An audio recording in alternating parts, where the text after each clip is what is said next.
We dismiss history at our peril. Liberty Nation Radio with Mark Angelides.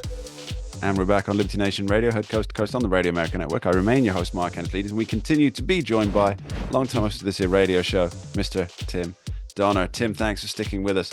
Now, I alluded to the opposite side of the Trump camp, the Democrats, in the last segment, and how they seem to be having a bit of a problem. And it's not so much, and well, it is, of course, one of their biggest problems is who's the de facto leader of the Democratic Party at the moment. That's a big question. But specifically in relation to this last week, we saw the certification process on January 6th. And you wrote a fantastic article just ahead of that about how this January 6th would be very much an expiation of the last January 6th certification process.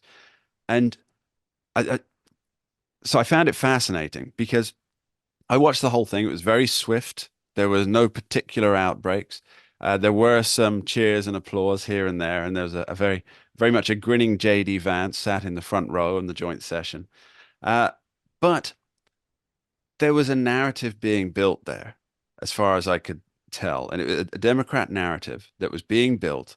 And you could tell that it was an organized, specific bit of theatrics, because within moments of the certification process being finished and the senators leaving the House floor, on many of the leading senators' X accounts was a very, very similar message.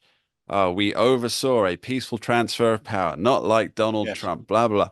And that was the performative aspect of it, is that they wanted to use them sitting on their hands, which, let's be fair, it's not just Republicans who have objected to elections during the certification process. You'd have to go back to H.W. Bush for the last uncontested one. But they want to create this narrative that they're sane and sober. Your thoughts? Well, I don't think anybody cares. I mean, that's the problem, is that nobody cares about their, their posturing, and they're acting as if they're morally superior to the incoming president.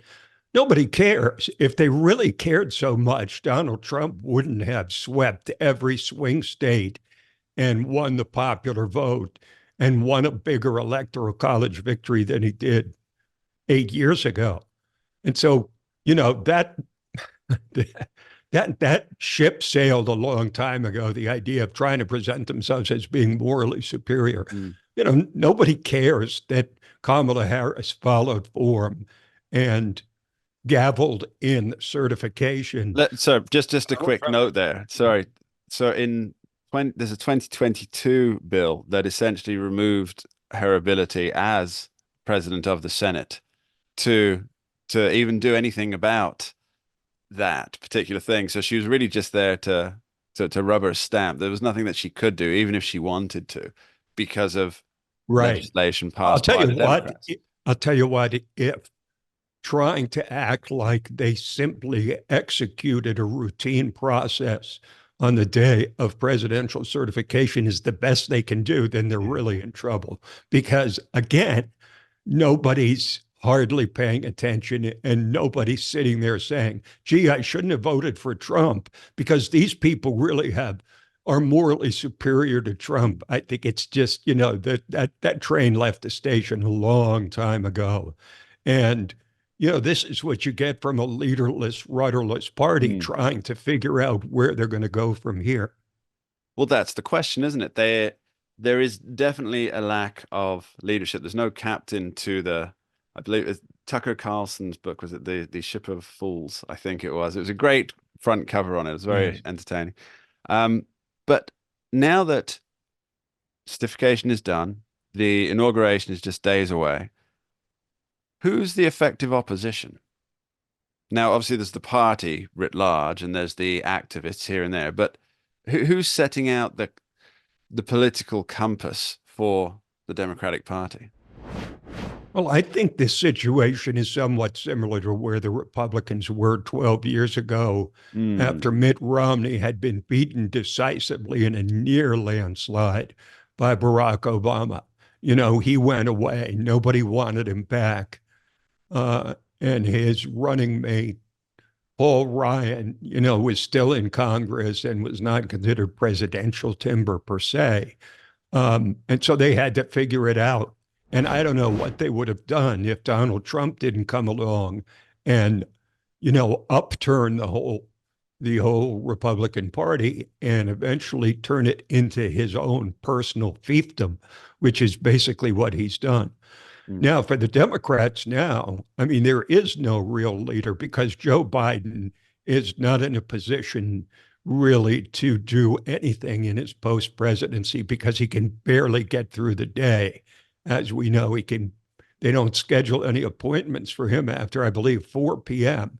And he's been basically missing in action since the election. Kamala Harris has, I'm even among those who say it isn't her fault that she lost the election. It really was more Joe Biden's fault. But everybody knows that she is an incredibly poor candidate and no leader of a party. So you can put them aside. You've got Chuck Schumer, who's been around forever, but he's now minority leader in the Senate with only 47 Democratic votes compared to 53 for Republicans. So he's old news.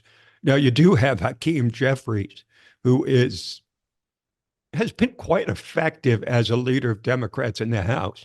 But to have the minority leader in the House of Representatives as a leader of your party is a pretty big stretch. Something I always like to point out whenever anybody brings up Representative Hakeem Jeffries is he has the ignoble honor of being the person to lose the most House leadership votes of anybody ever. So that's a record for the books for him. Leave it to you to uncover that buried fact. But, they're going to have to really figure things out because there's, after, again, going back to the analogy of the Republicans 12 years ago after Mitt Romney lost, they had a number of candidates who, even if Trump hadn't come onto the scene, you had Ted Cruz, Marco Rubio, and a bunch of other candidates, Scott Walker, who were thought to be presidential timber. But this time, the Democrats, who do they really have? I suppose Gavin Newsom, but as the face of progressivism, after progressivism had been basically disgraced and rejected by the American people, I think he missed his moment. You've got a Josh Shapiro in Pennsylvania, perhaps, because he's a more moderate face of the party. And you've got, Andy Beshear, governor of Kentucky, but none of these people have national profiles at this point like Ted Cruz did, like Marco Rubio and Scott Walker did for the Republicans in 2016. So as Ricky used to say to Lucy, you got a lot of splaining to do about where you're going to take the party because it's still unclear.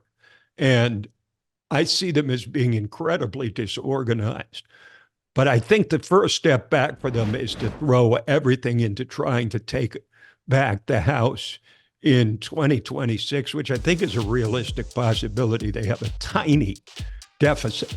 It's a razor-thin margin that the Republicans have in the House. And if the Democrats can take the House back in 26, that's a good start for them on their way to a comeback. We'll be back with Tim Donner after this short break. We dismiss history at our peril. Liberty Nation Radio with Mark Angelides.